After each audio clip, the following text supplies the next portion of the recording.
இந்த வீடியோவை உங்களுக்கு வழங்குவோர் மாலை முரசு செய்திகள் தொலைக்காட்சியின் படிப்போம் ஜெயிப்போம் உயர்கல்வியை தேர்ந்தெடுப்பதில் உள்ள சந்தேகங்களை தீர்க்கும் நிகழ்ச்சி தினமும் மாலை 5 மணிக்கு. வணக்கம் நேயர்களே, ஒரு செய்தி பலகோணங்கள் நிகழ்ச்சிக்கு உங்களை அன்போடு வரவேற்கின்றோம். இன்று நம்மோடு வழக்கறிஞர் திரு சரத்குமார் இணைகிறார். அவரை வரவேற்று நம்முடைய நிகழ்ச்சி செல்லலாம். வணக்கம் சார். வணக்கம் சார். நேற்றைய தினம் கர்நாடக அரசு மக்களவை எதிர்க்கட்சித் தலைவர் ராகுல் காந்தி அவருடைய மூத்த தலைவர், காங்கிரஸ் மூத்த தலைவருடைய ஒரு வழிகாட்டுதலின்படி இந்த ரோஹித் வெமுலா சட்டத்தை நாங்கள் நிறைவேற்றுவோம் அப்படின்னு சொல்லியிருக்காங்க. அதே வேளையில் தெலுங்கானாலையும் இது அவங்க சொல்லியிருக்காங்க.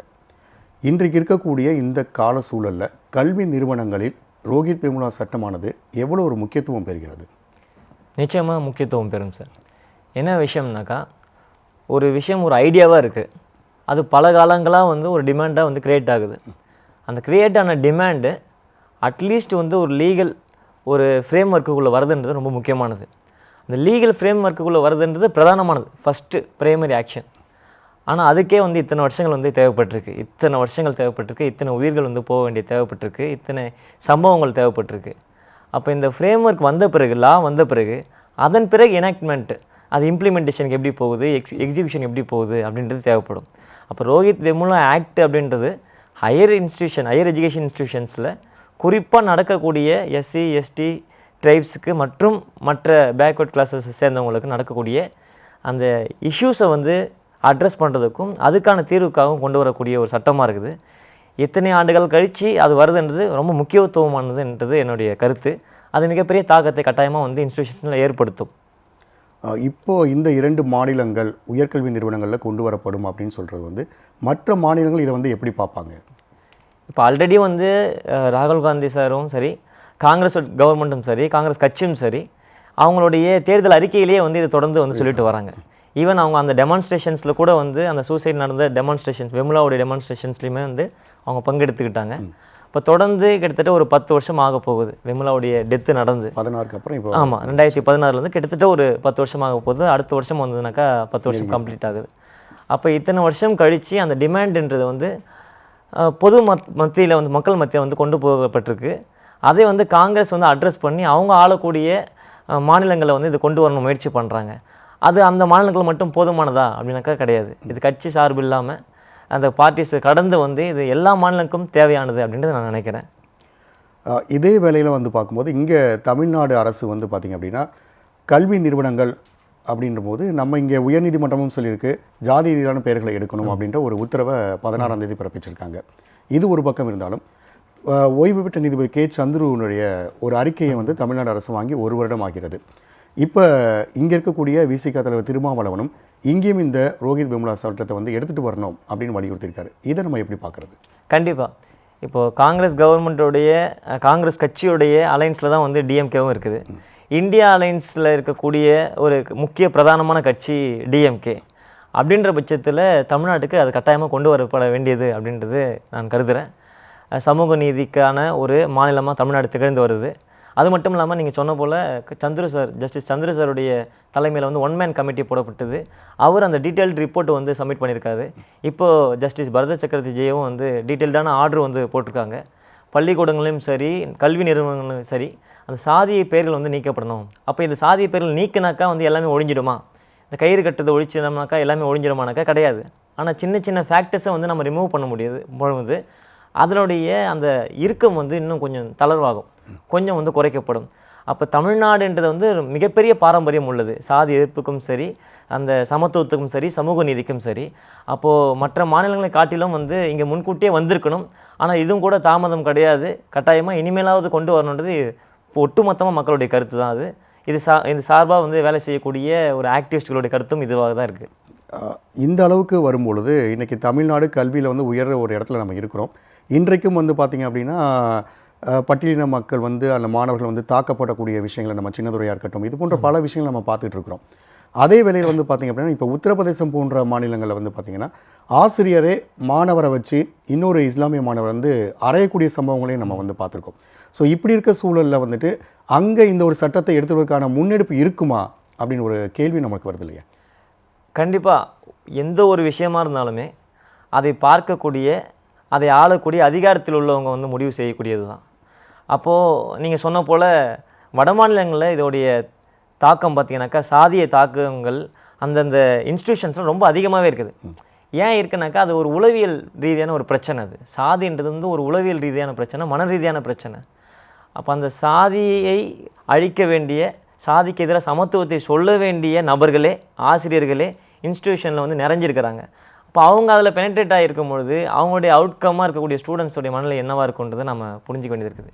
இப்போ சாதிய மற்றும் மத ரீதியான துவேஷங்கள், மத ரீதியான வெறுப்புகள், சாதி ரீதியான வெறுப்புகள் வந்து இன்ஸ்டியூஷனில் வந்து புரையோடி கிடக்குது. அதுக்கான சம்பவங்கள் வந்து தமிழ்நாட்டிலையும் இருக்குது. என்னதான் வந்து தமிழ்நாடு வந்து ரொம்ப முன்னேறிய ஒரு மாநிலமாக சொல்லப்பட்டாலும் கூட மேல்பாதை திரௌபதி அம்மன் கோயில் பிரச்சனையை பார்க்குறோம். ஈவன் நீங்கள் சொன்ன போல் நாங்குநேரி சம்பவத்தில் வந்து ஸ்கூல் ஸ்டூடெண்ட்ஸ் அவங்களாருங்க, ஸ்கூல் ஸ்டூடெண்ட்ஸ்க்கு அந்த உளவியலை வந்து இந்த சமூகம் வந்து புகுத்தி இருக்குனாக்கா அப்போ அந்த சாதின்ற கட்டமைப்பு எவ்வளோ இறுக்கமாக வந்து இந்த சமூகத்தில் இருக்குது அப்படின்றத நம்ம புரிஞ்சுக்கணும். ஒவ்வொரு நாளும் நடக்குது. ஏதோ ஒரு சம்பவம் 2 சம்பவம் கிடையாது, ஒவ்வொரு நாளும் சம்பவங்கள் நடக்குது. சில சம்பவங்கள் வந்து வெளிக்கு வருது, ஊடக வெளிச்சத்துக்கு வருது, மக்களுடைய பார்வைக்கு வருது. பல சம்பவங்கள் வந்து அங்கேயே காம்ப்ரமைஸ் செய்யப்பட்டு முடிக்கப்படுது. அப்போ இந்த சாதிய பிரச்சனைகள் வந்து ஏன் வருது? அப்போ வந்து இந்த கவர்மெண்ட் சரியில்லையா அப்படின்னாக்கா எந்த கவர்மெண்ட்டாக இருந்தாலும் அந்த சாதி பிரச்சனை இருக்கும். ஏன்னா இது வந்து 2000 வருஷமாக இறுக்கமான ஒரு விஷயம். சாதி பிரச்சனைன்றது இறுக்கமான ஒரு விஷயம்.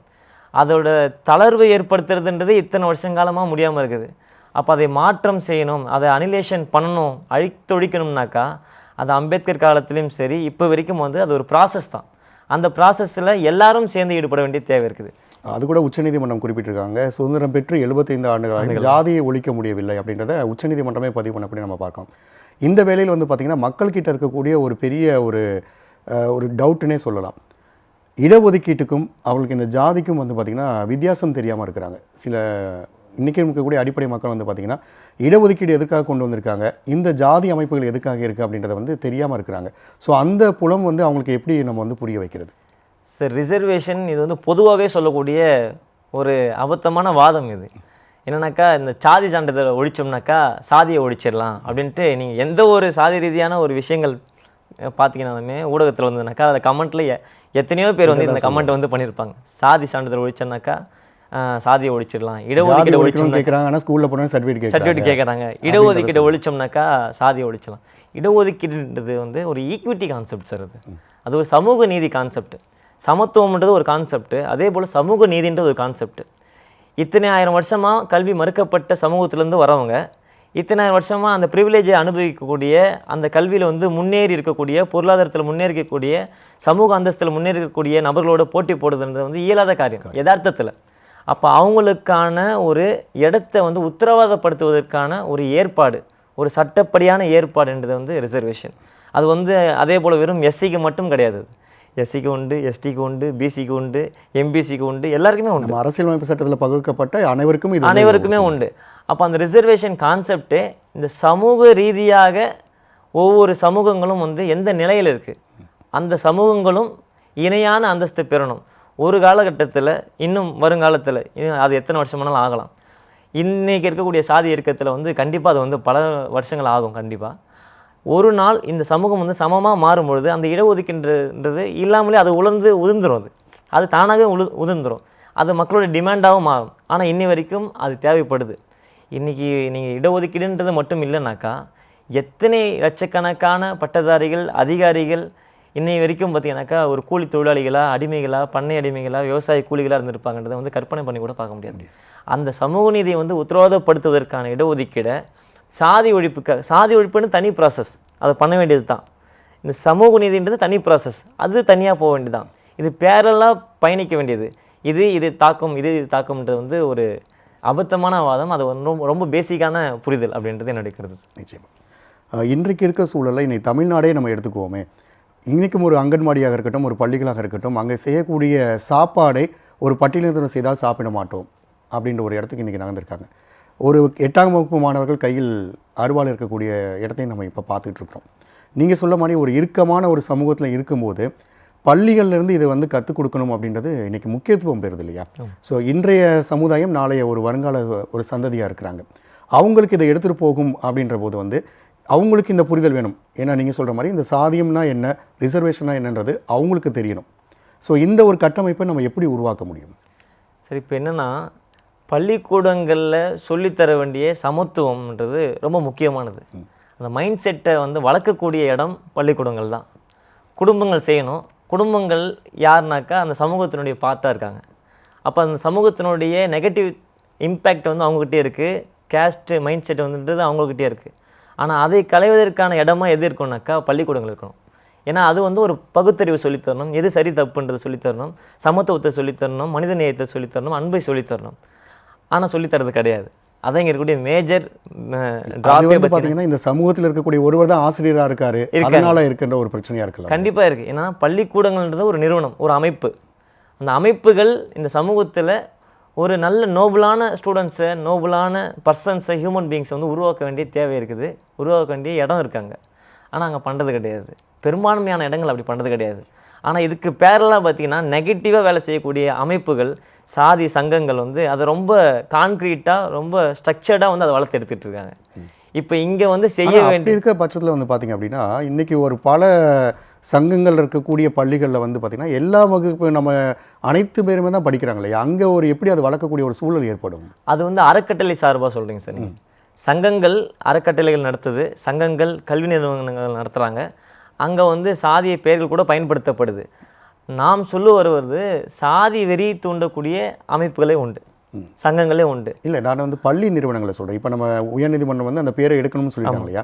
ஆனால் இன்றைக்கும் நிறைய ஒரு பள்ளிக்கூடங்கள் வந்து பார்த்திங்க அப்படின்னா ஒரு சாதிய ரீதியிலான ஒரு பெயர்களை கொண்டிருந்தாலும் அங்கே அனைத்து மாணவர்கள் படிக்கிறதுக்கான ஒரு இடமா தானே அது இருக்குது. எக்ஸெப்ஷன்ஸ் உண்டு சார். நிறுவனங்கள் பொறுத்த வரைக்கும் அந்த பேர் வச்சிருக்கிறதுனாலே அந்த நிறுவனங்கள் வந்து ஒரு சாதிய மனப்பான்மையோடு இருக்கும், சாதிய ஒரு புத்தியோடு இருக்கும் அப்படின்றது கிடையாது. அப்படி கிடையாது. நாம் சொல்ல வர்றது சமூகத்தில் இருக்கக்கூடிய இண்டிபெண்ட் ஆர்கனைசேஷன்ஸ் நான் சொல்கிறேன். இண்டிபெண்ட் ஆர்கனைசேஷன்ஸு ரொம்ப ஸ்ட்ரக்சர்டாக, ஆர்கனைஸ்டாக இந்த சாதி ரீதியான ஒரு மனநிலையை அடுத்த ஜென்ரேஷனுக்கு, ஸ்டூடெண்ட்ஸ்க்கு வந்து கடத்துறாங்க. அதனுடைய வெளிப்பாடு தான் நாங்கள் நேரடி சம்பவமாக இருக்குது. அதனுடைய வெளிப்பாடு தான் இப்போ நடந்த எல்லா சம்பவங்களுமா இருக்குது. ரோஹித் வெமுலாலே பார்த்தீங்க அப்படின்னா அவர் அந்த ஜாதியிலே இல்லைன்ற ஒரு பெரிய குற்றச்சாட்டை காவல்துறையை வச்சது. அது ரொம்ப மோசமான ஒரு இடத்துல அது ரொம்ப மோசமான வாதம் சார். என்னன்னா ஏற்கனவே இறந்த ஒரு நபரை மறுபடியும் வந்து கொலை செய்வதற்கு சமமானது அது என்னையை பொறுத்த வரைக்கும். ஏன்னா அப்போ தான் நம்ம யோசிக்க வேண்டியது இருக்குது, உயர்கல்வி நிறுவனங்களில் ஏன் ரோஹித் வெமுலா சட்டம் தேவைப்படுது அப்படின்னு நம்ம இதில் தான் நம்ம வந்து நிற்க வேண்டியது. நிச்சயமாக. ஏன்னா இப்போ ரோஹித் வெமுலா நீங்கள் சொன்ன போல் அந்த ரிப்போர்ட்ன்றது கிட்டத்தட்ட ஒரு 6-7 வருஷம் கழித்து தான் அதை போடுறாங்க அந்த ரிப்போர்ட்டை. அந்த ரிப்போர்ட்லேயுமே, க்ளோஷர் ரிப்போர்ட்லேயுமே என்ன சொல்கிறாங்கனாக்கா, அவர் அந்த சாதியே கிடையாது, அவர் அந்த சாதி சான்றிதழை தவறாக வாங்கியிருக்காரு, அது வெளியில் தெரிஞ்சால் பிரச்சனைன்றது கூட தவிர்க்கால் பண்ணியிருக்கிறாரு அப்படின்னு சொல்கிறதுன்றது ரொம்ப அபத்தமானது. அதாவது ஒரு நபரை, ஒரு எவ்வளோ பெரிய ஸ்காலர் அவர், அப்படிப்பட்ட ஒரு ஸ்காலரை எல்லா தடைகளையும் தாண்டி, எல்லா சாதி அவமானங்களை தாண்டி, பொருளாதார நிலைமைகளை தாண்டி நான் தன்னுடைய கனவு நிறைவேற்றணும், இந்த சமூகத்துக்கு ஏதோ ஒன்று செய்யணும்னு நினைக்கக்கூடிய ஒரு ஸ்காலரை வந்து நிம்மதியாக வாழவும் விடலை, ஒரு கண்ணியத்தோடு சாகவும் விடலை. அவர் இறந்த பிறகு கூட அந்த டிக்னிட்டியை வந்து காலி பண்ணுறது இல்லையா? இது எவ்வளோ டைட்டாக இருக்குது. அப்போ வெறும் அது ஒரு போலீஸோடைய மனநிலையா? அது வெறும் க்ளோஷர் ரிப்போர்ட்டாக எடுத்துக்கணுமா அப்படின்னா கிடையாது. அது ஒரு அதிகாரத்தில் இருக்கவனுடைய மனநிலையாக அது வெளிப்படுது. அப்போது அது ஒரு வேளை ரோஹித் வெமுலா போல் எத்தனை நபர்கள் வந்து அந்த இடத்துல இறந்து போயிருப்பாங்க. எத்தனை நீங்கள் எடுத்து பார்த்தீங்கன்னா நம்ம ராகுல் காந்தி சொல்லும்போது முத்துகிருஷ்ணன், பயல் தத்வி எல்லாருமே லைன் சொல்லிட்டு இருக்காங்க. நீங்கள் ஒரு 6 வருஷத்தில் எடுத்து பார்த்தீங்கன்னா கிட்டத்தட்ட 122 சூசைட்ஸ் வந்து ஹையர் இன்ஸ்டியூஷன்ஸில் வந்து எஜுகேஷன் இன்ஸ்டியூஷன்ஸில் நடந்திருக்குன்னு ரிப்போர்ட் சொல்லுது. அப்போ இது எல்லாமே தடுக்கப்படணுமா, தடுக்கப்பட்டுருமா முழுமையாக அப்படின்னாக்கா கிடையாது. அட்லீஸ்ட் அதை டிஃபெண்ட் பண்ணுறதுக்கு ஒரு டூல் தேவை, அதுக்கு ஒரு ஆக்ட் தேவை. அது இம்ப்ளிமெண்டேஷனுக்கு போகுதா இல்லைன்றது வேறு. அதை வைத்து நாம் வந்து டிஃபெண்ட் பண்ண முடியும், நம்மளை தற்காத்து கொள்ள முடியும், சேஃப்கார்ட் பண்ண முடியும்னாக்கா அது கண்டிப்பாக தேவை தானே. இப்போ ரோஹித் வெமுலா ஆக்ட்ன்றது வந்து ரொம்ப ரொம்ப முக்கியமானது. இது பல 100 இறந்த உயிர்களுக்கான ஒரு நீதியாகவும் நான் பார்க்குறேன். கண்டிப்பாக அரங்கில் வந்து உங்களுடைய கருத்தை தெரிவித்தமைக்கு மிக்க நன்றி. ரொம்ப நன்றி சார். நேயர்களே, மீண்டும் ஒரு நிகழ்ச்சியில் சந்திக்கலாம். நன்றி, வணக்கம்.